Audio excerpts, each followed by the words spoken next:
ഒരുപാട് സ്ട്രഗിൾ ചെയ്തിട്ടാണെങ്കിലും ഒടുവിൽ VP എൻ്റെ വഴിക്ക് വന്നല്ലോ. അതിൻ്റെ ഒരു പ്രത്യുപകാരം എന്ന നിലയിൽ VPയുടെ ജീവിതാഭിലാഷം സാധിച്ചു കൊടുക്കാൻ പറ്റിയ അതൊരു നല്ല കാര്യമല്ലേ?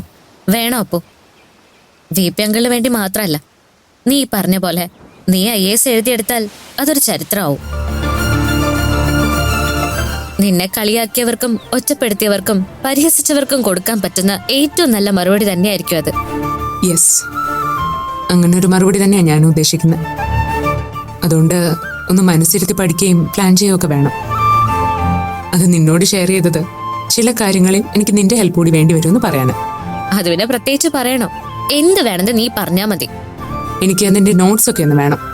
നീ എന്താ പാരലലായിട്ട് ഡിഗ്രി കംപ്ലീറ്റ് ചെയ്യാനാണോ ഉദ്ദേശിക്കുന്നത്, അതോ ക്യാമ്പസിൽ കണ്ടിന്യൂ ചെയ്യാനോ? ക്യാമ്പസിലേക്ക് ഇനി ഏതായാലും ഇല്ല മാളു, അല്ലാതെ ഓപ്ഷൻസ് ഉണ്ടല്ലോ. ഗ്രാജുവേഷനൊപ്പം ഞാൻ ഇപ്പോഴേ സിവിൽ സർവീസിന് പ്രിപ്പയർ ചെയ്യാമെന്ന് വിചാരിക്കുക. ഒന്ന് ട്രാക്കിലാവാൻ കുറച്ച് സമയം എടുക്കും, എങ്കിലും സാരമില്ല, ഒരു കൈ നോക്കാന്ന് വിചാരിച്ചു. നിനക്ക് പറ്റും അപ്പോ. നീ വിചാരിച്ച സാധിക്കാത്ത ഒന്നുമില്ലെന്ന് എനിക്കറിയാലോ. എന്തായാലും ഇങ്ങനൊരാഗ്രഹം നീ പൊടിതട്ടി എടുത്തത് നന്നായി. നീ ഈ കാര്യം VP അങ്കിളിനോടും ആന്റിയോടും പറഞ്ഞോ? അങ്ങനെ എല്ലാവരോടും പറഞ്ഞിട്ടൊന്നുമില്ല. എന്നാലും പഠിച്ചു തുടങ്ങിയ കാര്യം VP അമ്മയൊക്കെ അറിഞ്ഞിട്ടുണ്ട്. അതിന്റെ ഒരു സന്തോഷം അവർക്കുണ്ടെന്ന് തോന്നുന്നു. അവര് പിന്നെ സന്തോഷിക്കാതിരിക്കുന്ന നീ വിചാരിക്കുന്നെ? VP അങ്കിള് തന്നെയാവും ഇക്കാര്യത്തിൽ ഏറ്റവും കൂടുതൽ സന്തോഷിക്കുന്നത്. അതെ, ഒരച്ഛൻ എന്ന നിലയിൽ VPക്ക് കൊടുക്കാൻ പറ്റുന്ന ഏറ്റവും നല്ല സമ്മാനം ഇത് തന്നെയായിരിക്കും. അതുകൊണ്ട് എനിക്കിത് നേടിയെടുത്തേ പറ്റുമുള്ളൂ. നീ അത് നേടും, എനിക്ക് ഉറപ്പുണ്ട്. ആദ്യം നീ ഡിഗ്രി കംപ്ലീറ്റ് ചെയ്യും. അത് കഴിഞ്ഞ് നമുക്ക് നല്ല ഏതെങ്കിലും കോച്ചിങ് സെന്ററിൽ പോവാം. വരട്ടെ, എന്റെ മനസ്സിൽ ചില ഐഡിയകളൊക്കെ ഉണ്ട്. എന്താ അത്? ഒരു കോച്ചിങ് സെന്ററിലും പോവാതെ VPയുടെ ട്രെയിനിങ് കൊണ്ട് മാത്രം ഞാൻ IAS അറ്റംപ്റ്റ് ചെയ്ത് അത് നേടും. എന്നെ ഉപേക്ഷിച്ചവരെന്ന പോലെ VP ഉപേക്ഷിച്ചവരുണ്ടല്ലോ, അവരോട് ഒരച്ഛനും മകനും നടത്തുന്ന ഏറ്റവും നല്ല സ്വീറ്റ് റിവെഞ്ച് അത് തന്നെ ആവട്ടെ. എക്സാക്ട്ലി, അതൊരു ഉഗ്രൻ ഐഡിയ. അപ്പോ നീ ഇത് VP അങ്കിളോട് പറഞ്ഞോ? ഇല്ല, പറയണം. എന്നാ മനസ്സിൽ വെച്ചോണ്ടിരിക്കാതെ ഉടനെ തന്നെ പറയേ. ആ, വരട്ടെ. ഇപ്പോഴേ പറഞ്ഞ VPക്ക് ആവേശം കൂടും. നീ പറഞ്ഞ പോലെ ആദ്യം ഡിഗ്രി ഒന്ന് കൈ കിട്ടട്ടെ, എന്നിട്ടാവാം. അപ്പൊ എന്റെ അപ്പൂന് ഓൾ ദ വെരി ബെസ്റ്റ്.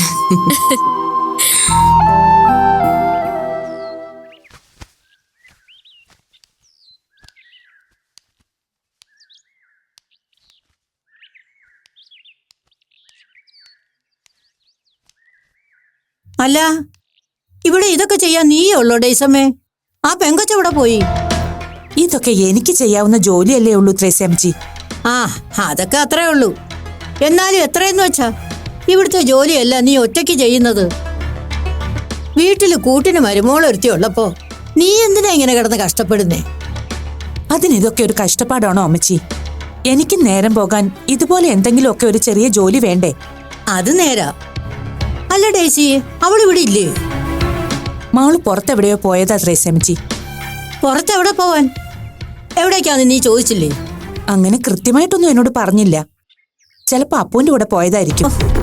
നീ എന്നെ അവിവേകമാ ഡേയ്സമ്മ ഈ കാണിക്കുന്നേ. നിനക്ക് ഇനി അവളെ ആ കൊച്ചിന്റെ കൂടെ പറഞ്ഞു വിട്ടിട്ട് മതിയായില്ലേ?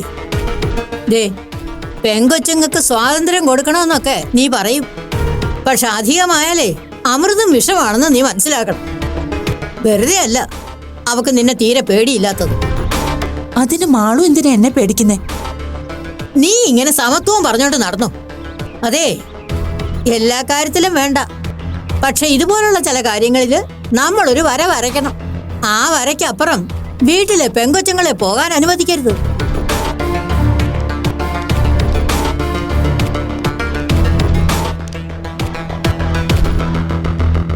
ഞാൻ പറഞ്ഞത് വല്ലതും നിനക്ക് മനസ്സിലായോ? ആ, മനസ്സിലാവുന്നുണ്ട്. അവര് കുഞ്ഞുനാള് മുതല് ഒരുമിച്ച് കളിച്ചു വളർന്നവരാ. അവരുടെ കൂട്ടുകെട്ട് എത്രത്തോളം ഉണ്ടെന്ന് നേരിട്ട് ബോധ്യപ്പെട്ടതാ എനിക്കും ജോബിനും. പിന്നെ ഞങ്ങളായിട്ട് എന്തിനാ അവരെ വിലക്കുന്നത്? കൊള്ളാം. അവര് തമ്മിലുള്ള കൂട്ടുകെട്ടിന്റെ വിശേഷവും വിസ്താരവും ഒക്കെ ഞാനും കുറെ വായിച്ചതാ മഞ്ഞപ്പത്രത്തില്. അതുപോലെ എത്രയോ പേര് വായിച്ചു കാണും. എന്നിട്ട് ഒരു ഉളുപ്പുമില്ലാതെ ആ കൊച്ചിന്റെ കൂടെ തെണ്ടി നടക്കാൻ അവളെ പറഞ്ഞു വിട്ടത് ഒട്ടും ശരിയായില്ല കേട്ടോ. എന്റെ പൊന്നമ്മച്ചി, വിവരവും സംസ്കാരവും ഇല്ലാത്ത ഒരുത്തൻ അയാളുടെ കയ്യിലെ പണം ഉപയോഗിച്ച് ഏതോ ഒരു മഞ്ഞപ്പത്രത്തിൽ ദൈവത്തിന് നിരക്കാത്ത ഒരു കഥ പടച്ചുണ്ടാക്കിയതിന് ആ കുട്ടികൾ എന്തു പിഴച്ചു? അതിൽ പറഞ്ഞത് 100% തെറ്റാണെന്ന് അവരെ അടുത്തറിയാവുന്നവർക്കറിയാം. ഡേസമ്മ, നീ പറയുന്നതൊക്കെ ശരിയായിരിക്കാം, പക്ഷെ ഇത് ഇത്തിരി കൈവിട്ട പോക്കാന്നേ. പത്രം മഞ്ഞയാണേലും നീലയാണേലും വാർത്ത വന്നത് അവരെ കുറിച്ചാന്നേ. 10 പേരെങ്കിൽ 10 പേര് അത് വായിച്ചിട്ടുണ്ടാവുമല്ലോ. ആ 10 പേര് ഒരു 100 പേരുടെ അടുത്തെങ്കിലും ഇതിനെക്കുറിച്ച് പറയാതിരിക്കുവോ? അതിന് നമുക്കിപ്പോ എന്ത് ചെയ്യാൻ പറ്റും അമ്മച്ചി? ആൾക്കാർ പറയുന്നത് കേട്ട് നമുക്ക് നമ്മുടെ കുട്ടികളെ തള്ളി പറയാൻ പറ്റില്ലല്ലോ. അതാ ഞാൻ പറഞ്ഞത്, 1000 കുടത്തിന്റെ വാ മൂടിക്കെട്ടാം, പക്ഷേ ആൾക്കാരുടെ വായ്ക്ക് പൂട്ടും താക്കോലും ഇടാൻ നമ്മളെ കൊണ്ട് പറ്റില്ലെന്ന്. അമ്മച്ചി ഇപ്പൊ എന്താ പറഞ്ഞു വരുന്നത്? എനിക്ക് ഇത്രേ പറയാനുള്ളൂ. ഇനി അങ്ങനെ പറയാതിരിക്കണമെങ്കിൽ നമ്മുടെ ഭാഗത്തുനിന്നൊരു ശ്രമം വേണമല്ലോ. അവളായിട്ട് അത് ചെയ്യുന്നില്ലെങ്കിൽ നമ്മളത് പറഞ്ഞു തിരുത്തണം. അല്ലാതെ കൊട പിടിച്ച് എല്ലാത്തിനും കൂടെ തുള്ളുകയല്ല വേണ്ടത്. ആ, മറ്റേ കൊച്ചിന് ഇതൊന്നും കാര്യമല്ലായിരിക്കും, പക്ഷെ അതുപോലാണ് ഇവിടുത്തെ കൊച്ച്. ഒന്നും അല്ലേലും അവള് വേറൊരുത്തന്റെ മിന്നും കഴുത്തിലിട്ടോണ്ട് ജീവിക്കുന്നവളല്ലേ. നാളെ അവർക്കൊരു കുഞ്ഞുണ്ടായി അത് വളർന്നു വരുമ്പോ പെറ്റ തള്ളയെക്കുറിച്ച് ഇങ്ങനെ ചില ആക്ഷേപങ്ങൾ കേട്ടാ അതിന്റെ ഭാവി എന്താവും? അതുകൊണ്ടാ ഡേസമ്മേ ഞാൻ പറയുന്നത്, ഇപ്പോഴേ ഒരു കടിഞ്ഞാണ് അവക്ക് ഇട്ടില്ലെങ്കിൽ പിന്നെ അത് പ്രശ്നമാവും. വാ. ആഹാ, എത്തിയല്ലോ സർക്കിട്ടും കഴിഞ്ഞ്. നീ ഇതെവിടെ പോയതാ കൊച്ചേ? ഞാനത് പുറത്തു പോയതാ. പുറത്തുനിന്ന് വെച്ചാ എന്നതായിരുന്നു ഇപ്പൊ പുറത്തു പോയിട്ട് ആവശ്യം? എന്നതാ ചോദിച്ച കേട്ടില്ലേ? നീ ആരെ കാണാൻ പോയതാണെന്ന്. അന്ന് പച്ചത്തിൽ അമ്മച്ചി ഒരു ഫോട്ടോ കണ്ടില്ലായിരുന്നോ എന്റെ കൂടെ? എന്റെ കാമുകനാന്ന് പറഞ്ഞ എഴുതിയ ആ അപ്പുനെ കാണാൻ പോയതാ. കണ്ടോ പെണ്ണിന്റെ അഹങ്കാരം കണ്ടില്ലയോ? ഇതാ ഞാൻ പറഞ്ഞത്, എല്ലാത്തിനും ഒരു പരിധി വേണമെന്ന്. ദേ കൊച്ചേ, ഇനി ആ പെങ്കൊച്ചുമായിട്ട് വലിയ അടുപ്പമൊന്നും വേണ്ട. ആന്റി, ഞാൻ ഡ്രസ് മാറിയിട്ട് വരാം.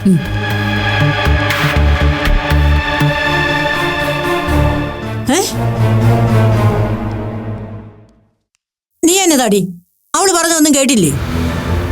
നിന്റെ സ്ഥാനത്ത് ഞാനായിരുന്നെങ്കിലേ അവള് തർക്കുത്തരം പറഞ്ഞ് നാക്ക് വായിലിടുന്നതിന് മുമ്പേ എന്റെ കൈ അവളുടെ കവളത്ത് പതിഞ്ഞേനെ.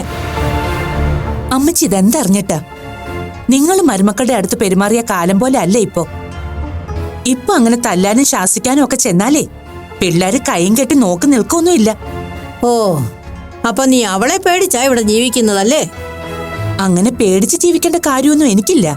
എന്ന് വെച്ച് ഞാൻ ആവശ്യമില്ലാതെ അവരുടെ കാര്യത്തിൽ ഇടപെടാറുമില്ല. ഇനി അവൾ അപ്പുനെ കാണാൻ പോകുന്നത് ഇഷ്ടമല്ലെങ്കിൽ ജോബിനല്ലേ അത് പറഞ്ഞു വിലക്കേണ്ടത്, അല്ലാതെ എനിക്കെന്ത് കാര്യം? കൊള്ളാം കൊള്ളാം, നല്ല അമ്മായിയമ്മയാ. അല്ലെങ്കിലും നിന്നെ പറഞ്ഞിട്ട് എന്നാ കാര്യം? വീട്ടിൽ വന്നു കയറുന്ന പെങ്കൊച്ചുങ്ങളെ മര്യാദയ്ക്ക് വളർത്താൻ പഠിക്കണം. അതെങ്ങനെയാ? പഠിച്ചതല്ലേ പാടൂ, അതല്ലേ ശീലം.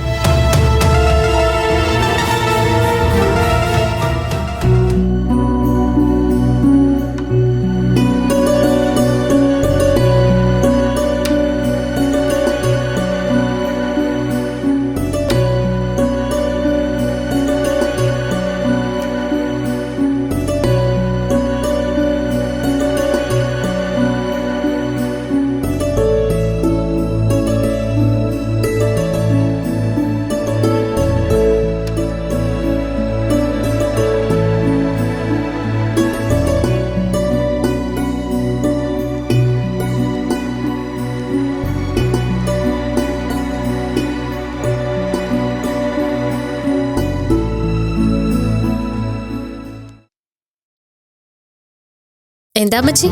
ഹേയ്, ഒന്നുമില്ല. ഞാൻ കരുതി മോൾ എന്നോട് പിണങ്ങിയിട്ടുണ്ടാവുന്നു.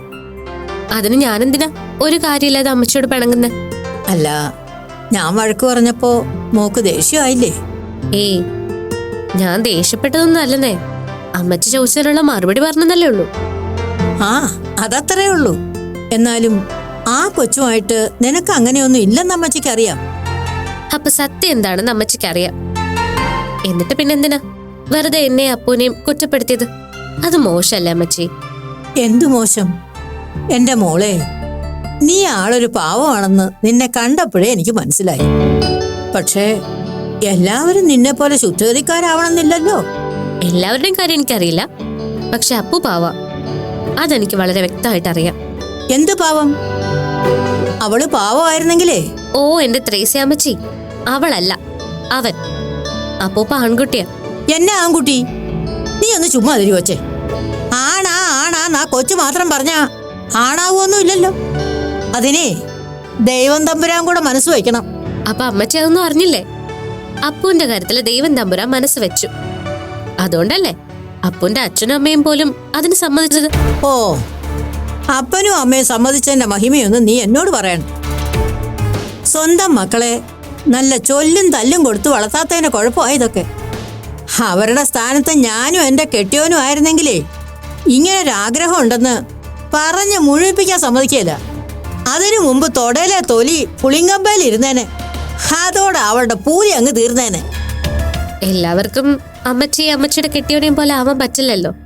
മക്കളുടെ ആഗ്രഹത്തിന് വില കൊടുക്കുന്ന അച്ഛനമ്മമാരും ഈ ലോകത്തുണ്ടെന്ന് ഇപ്പൊ മനസ്സിലായില്ലേ? അതെന്നാടി കൊച്ചേ നീ ഒരുമാതിരി കൊള്ളിച്ച് സംസാരിക്കുന്നേ. ഞങ്ങളുടെ മക്കളുടെ ആഗ്രഹം സാധിച്ചു കൊടുത്തു തന്നെയാ വളർത്തിയേക്കുന്നേ. പക്ഷേ ഇതുപോലെ ദൈവം തമ്പുരാന് നിരക്കാത്ത ആഗ്രഹങ്ങളൊന്നും അവർക്കില്ലായിരുന്നു കേട്ടോ. പക്ഷെ എന്ത് ചെയ്യാനാ അമ്മച്ചി, അപ്പൂന് ഇങ്ങനെ ഒരു ആഗ്രഹം തോന്നിയതുകൊണ്ട് ആ പാവത്തിനെ കൊന്നുകളയാനൊന്നും പറ്റില്ലല്ലോ അവർക്ക്. ഇതിലും ഭേദം അതായിരുന്നില്ലേ? അല്ലാണ്ട് ഈ നാണക്കേടും തലേ ചുമന്ന് ആജീവനാന്തം ജീവിക്കേണ്ട വല്ല കാര്യമുണ്ടോ? ദേ അമ്മച്ചി, നമ്മൾ തമ്മിൽ ഇനി ഈ കാര്യം സംസാരിച്ചാൽ ശരിയാവില്ല. അതുകൊണ്ട് അപ്പൂന്റെ ടോപ്പിക് നമുക്ക് വിടാം. അല്ലേലും ആ കൊച്ചിന്റെ കാര്യം പറയാനല്ല ഞാൻ വന്നത്. അതെ, നിന്നോട് പറഞ്ഞില്ലേലും ഡേസിക്ക് ഇക്കാര്യത്തിൽ നല്ല വിഷമമുണ്ട്. ഏത് കാര്യത്തില്? നീയും ആ കൊച്ചുമായിട്ട് ഇങ്ങനെ കറങ്ങി നടക്കുന്ന കാര്യത്തിൽ തന്നെ. അതെയോ? എന്നിട്ട് ഡേസി ആന്റി എന്നോടൊന്നും പറഞ്ഞില്ലല്ലോ. അതാ ഞാൻ പറഞ്ഞത്. നിന്നോട് അവക്ക് നേരിട്ട് പറയാൻ വിഷമമുണ്ട്. അവള് പണ്ടേ അങ്ങനെയാ, ആരുടെ മുഖത്ത് നോക്കി ഇച്ചി പോന്ന് പറയത്തില്ല. അവളുടെ അതേ പതിപ്പാ ജോക്കുട്ടനും. അതൊരു നല്ല കാര്യല്ലേ? ആവശ്യമില്ലാതെ നമ്മളായിട്ട് എന്തിനാ വല്ലവരും വെറുപ്പിക്കുന്നത്? അതെ, ഞാൻ പറഞ്ഞത് അതൊന്നുമല്ല. ഇനിയെങ്കിലും എന്റെ മോള് ആ കൊച്ചുമായിട്ടുള്ള കൂട്ടുകെട്ടങ്ങ് ഒഴിവാക്കണം. ട്രേസി അമ്മച്ചി, ഇതേ ആവശ്യം എന്റെ മുത്തശ്ശിയും എന്നോട് ഒരുപാട് പ്രാവശ്യം പറഞ്ഞിട്ടുള്ളതാ. പക്ഷെ പറയുന്നതിന് ഞങ്ങളുടെ കൂട്ടുകെട്ട് കൂടുന്നല്ലാതെ ഒരിഞ്ച് പോലും കുറഞ്ഞിട്ടില്ല. അതിന്റെ കാരണം എന്താണെന്നറിയോ ട്രേസി അമ്മച്ചിക്ക്? എന്നതാ കാര്യം? ഈ അപ്പു എന്ന് പറയുന്ന ആരാന്നറിയോ? ആരാ? ഈ ഞാൻ തന്നെയാ. എന്തോന്ന്? എന്ന് വെച്ചാ ഈ മാളു എന്ന് പറയുന്നത് അപ്പുവാ. ചുരുക്കി കൂട്ടി പറഞ്ഞ അപ്പു മാളു ഒന്നാണെന്നേ. പെണ്ണെ, നിന്റെ ഈ മാതിരി സംസാരം അങ്ങ് കൈ വെച്ചിരുന്നാ മതി. ഒന്നുമില്ലല്ലോ എന്റെ ഈ പ്രായത്തിനെങ്കിലും ബഹുമാനിക്കണ്ടായോ? അപ്പവും മാളും ഒന്നാണ് പോലും. പിന്നെ എന്നാത്തിനാടി നീ എന്റെ ജോക്കുട്ടന്റെ ഈ മിന്ന് കഴുത്തിലിട്ടോണ്ട് നടക്കുന്നേ? അതെ, ജോക്കുട്ടന്റെ മിന്ന് കഴുത്തിലണിയണോ കയ്യിലണിയണോന്ന് ഞാൻ തീരുമാനിച്ചോളാം. ത്രേസ്യ അമ്മച്ചി ആവശ്യമില്ലാത്ത കാര്യത്തിൽ ഇടപെടണ്ട. എനിക്കത് ഇഷ്ടമല്ല. പറഞ്ഞു കേട്ടല്ലോ. അമ്മച്ചിക്ക് വേറെ എന്തെങ്കിലും പറയാനുണ്ടെങ്കിൽ പറയേ, ഇല്ലെങ്കിൽ വിട്ടേക്ക്.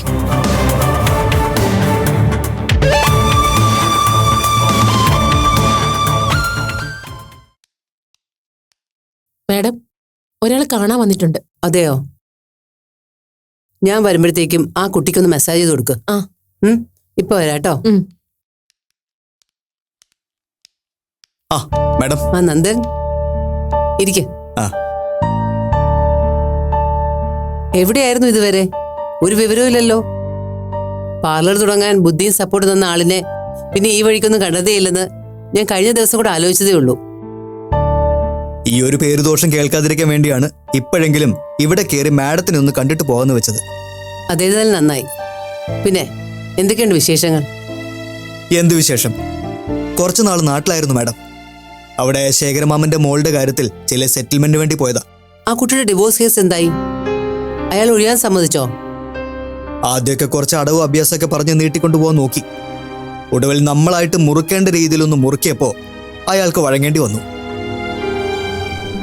നിളയ്ക്ക് കൊടുത്ത കുറച്ച് സ്വർണമൊക്കെ നഷ്ടപ്പെടുത്തേണ്ടി വന്നെങ്കിലും മ്യൂച്വൽ എഗ്രിമെന്റിൽ ബന്ധം ഒഴിയെന്ന് അയാൾ സമ്മതിച്ചിട്ടുണ്ട്. കുറച്ചു ദിവസം മെനക്കെടേണ്ടി വന്നതുകൊണ്ട് അങ്ങനെ ഒരു ഗുണമുണ്ടായി. പിന്നെ എന്തൊക്കെയാണ് മാഡത്തിന്റെ വിശേഷങ്ങൾ? പാർലർ എങ്ങനെ പോകുന്നു? അത്യാവശ്യം നന്നായിട്ട് പോകുന്നുണ്ട് നന്ദൻ. കസ്റ്റമേഴ്സ് കൂടി വരുന്നു എന്നതാ ഏറ്റവും വലിയ ആശ്വാസം.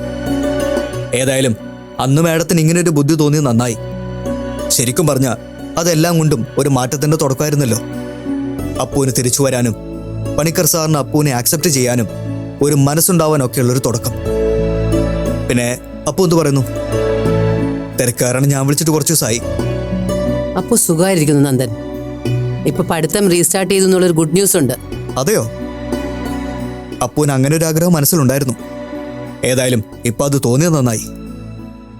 പണിക്കർ സാർ അപ്പും തമ്മിൽ ഇപ്പൊ പ്രശ്നങ്ങളൊന്നുമില്ലല്ലോ അല്ലേ? എന്താ മാഡം, എന്തെങ്കിലും പ്രശ്നമുണ്ടോ? അവർ തമ്മിൽ പ്രശ്നമൊന്നുമില്ല. പക്ഷേ VP പുതിയ ചില തീരുമാനങ്ങളൊക്കെ എടുത്തിട്ടുണ്ട്. അതിന്റെ ആഫ്റ്റർ എഫക്റ്റ് എന്താവുമെന്ന് എനിക്ക് നല്ല ടെൻഷനുണ്ട്. പുതിയ തീരുമാനങ്ങളോ? എന്താ പണിക്കർ സാർ ഉദ്ദേശിക്കുന്നത്? എന്നോട് ഷെയർ ചെയ്യാമെങ്കിൽ പറയൂ മാഡം. VP ഒരു പെൺകുഞ്ഞിനെ അഡോപ്റ്റ് ചെയ്യുന്നതിനെ പറ്റി സീരിയസ് ആയിട്ട് ആലോചിക്കുന്നുണ്ട്. അഡോപ്റ്റ് ചെയ്യാനോ? എന്താ ഇപ്പൊ സാറിന് അങ്ങനെ ഒരു ചിന്ത? എനിക്കറിയില്ല നന്ദൻ. VPക്ക് അതിന് VPയുടേതായ ന്യായീകരണങ്ങളുണ്ട്. അപ്പുനെ സ്വാതന്ത്ര്യത്തിന് വിട്ടുകൊടുത്തില്ലേ? ഇനി VPക്ക് VP ആഗ്രഹിക്കുന്ന പോലെ ഒരു പെൺകുഞ്ഞിനെ ദത്തെടുത്ത് വളർത്തണമെന്നൊക്കെയാ മനസ്സിൽ കണ്ടേക്കുന്നത്. അതിനുള്ള ശ്രമങ്ങളും തുടങ്ങിക്കഴിഞ്ഞു. ഏറ്റവും സങ്കടകരമായ കാര്യം, ഒട്ടും താല്പര്യമില്ലെങ്കിൽ കൂടി എനിക്കും VPയുടെ ആഗ്രഹത്തിന് കൂട്ടുനിൽക്കേണ്ടി വന്നു എന്നുള്ളതാ. ഒട്ടും പ്രാക്ടിക്കലായ കാര്യമല്ല മാഡം ഇത്. ഈ അഡോപ്ഷൻ നടക്കില്ല. അഥവാ മറ്റൊരു രീതിയിൽ അത് നടത്തിയെടുത്താലും ഭാവിയിൽ അതുകൊണ്ടുണ്ടാകുന്ന പ്രശ്നങ്ങൾ വളരെ വലുതായിരിക്കും. എനിക്കറിയാം നന്ദൻ, അതൊക്കെ ഞാൻ VPയോട് സൂചിപ്പിച്ചതുവാ. പക്ഷെ എത്ര പറഞ്ഞിട്ടും ആള് സ്വന്തം വാശിയിൽ ഉറച്ചു നിൽക്കുക. VPയുടെ ക്യാരക്ടർ നന്ദന് ഊഹിക്കാമല്ലോ. അപ്പുവിനോട് ഇതേക്കുറിച്ച് മാഡം സൂചിപ്പിച്ചോ? ഇല്ല, അപ്പുവിനോട് ഇപ്പൊ ഇതേപ്പറ്റിയൊന്നും പറയേണ്ടെന്നാ VPയുടെ തീരുമാനം. നിയമസാധ്യതകളെ പറ്റി അറിഞ്ഞിട്ട് മതി അപ്പുവിനോട് ഡിസ്കസ് ചെയ്യുന്നതെന്നാ. അഡോപ്ഷൻ പറ്റിയില്ലെങ്കിൽ അഡോപ്ഷൻ എലിജിബിൾ ആവുന്ന കാര്യം വളരെ പ്രയാസമാണ് മാഡം. പിന്നെയുള്ള സാധ്യത ഫോസ്റ്റർ കെയറിങ്ങിന് അപേക്ഷിക്കാന്നുള്ളതാ. അതെ, ആ വഴിക്ക് നീങ്ങാന്നുള്ളതാ VPയുടെ ഉദ്ദേശം. ആ കാര്യം ചൈൽഡ് കെയർ ഇൻസ്റ്റിറ്റ്യൂഷനിലെ ഒഫീഷ്യലുമായി VP ഡിസ്കസ് ചെയ്ത് കഴിഞ്ഞിരിക്കുന്നു. അപ്പൊ കാര്യങ്ങൾ അവിടം വരെ നീങ്ങി കഴിഞ്ഞു. അത് കുഴപ്പമാവുമല്ലോ മാഡം. എങ്ങനെയെങ്കിലും പണിക്കർ സാറിനെ ഇതിൽ നിന്ന് പിന്തിരിപ്പിച്ചേ പറ്റൂ. അതുതന്നെ നന്ദൻ എൻ്റെ ആഗ്രഹം. മാനസികമായി എനിക്ക് അതിനോട് 1% പോലും യോജിക്കാനാവില്ല. അപ്പു അറിഞ്ഞാ ഇതിനോട് എങ്ങനെയാവും റിയാക്ട് ചെയ്യുന്നുള്ള പേടിയുണ്ട്. മാഡം വിഷമിക്കാതെ. പണിക്കർ സാറിനെ പിന്തിരിപ്പിക്കാൻ എന്തെങ്കിലും വഴിയുണ്ടോന്ന് ഞാനൊന്ന് ആലോചിക്കട്ടെ. വേണ്ട നന്ദൻ, ഈ കാര്യം നന്ദൻ ഡയറക്റ്റ് VPയെ ഡിസ്കസ് ചെയ്യണ്ട. നന്ദനോട് ഞാനിത് പറഞ്ഞു എന്നറിഞ്ഞാൽ VPക്ക് അത് തീരെ ഇഷ്ടാവില്ല. അതിന് ഈ കാര്യം മാഡം എന്നോട് പറഞ്ഞിട്ടില്ലല്ലോ. ഞാൻ ഡയറക്റ്റ് ഇൻവോൾവ് ആവാതെ എന്തെങ്കിലും സഹായിക്കാൻ പറ്റുമോ നോക്കാം. ഏതായാലും ഫർദറായിട്ട് എന്തെങ്കിലും മൂവ്മെന്റ് പണിക്കർ സാറിന്റെ ഭാഗത്തു നിന്നുണ്ടായാൽ എന്നെ അറിയിക്കാൻ മടിക്കണ്ട. എന്നാ ഞാൻ ഇറങ്ങട്ടെ മാഡം. അപ്പോൾ എന്നോട് എൻ്റെ അന്വേഷണം പറയും. തീർച്ചയായും. നന്ദനന്റെ പാർലർ കാണണ്ടേ? ആ, വരൂ.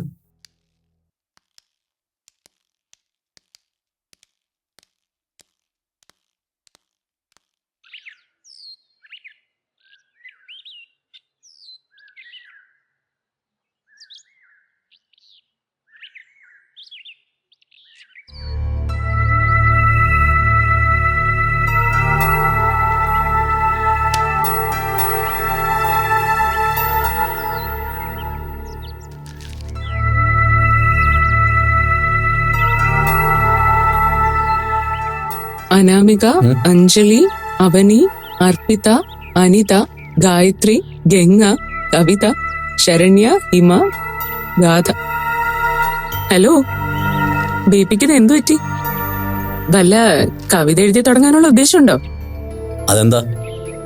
അല്ല, ഈ പേപ്പർ നിറയെ ഓരോ പേരുകൾ എഴുതി കൂട്ടിയിരിക്കുന്നു, അതും പെൺകുട്ടികളുടെ പേരുകൾ. അതോ? അത് ഞാൻ വെറുതെ. വെറുതെ ഒന്നും അല്ല, എന്തോ ഒരു ഉടായ്പുണ്ടല്ലോ മാഷെ. മര്യാദയ്ക്ക് സത്യം പറഞ്ഞു, എന്താ ഉദ്ദേശം?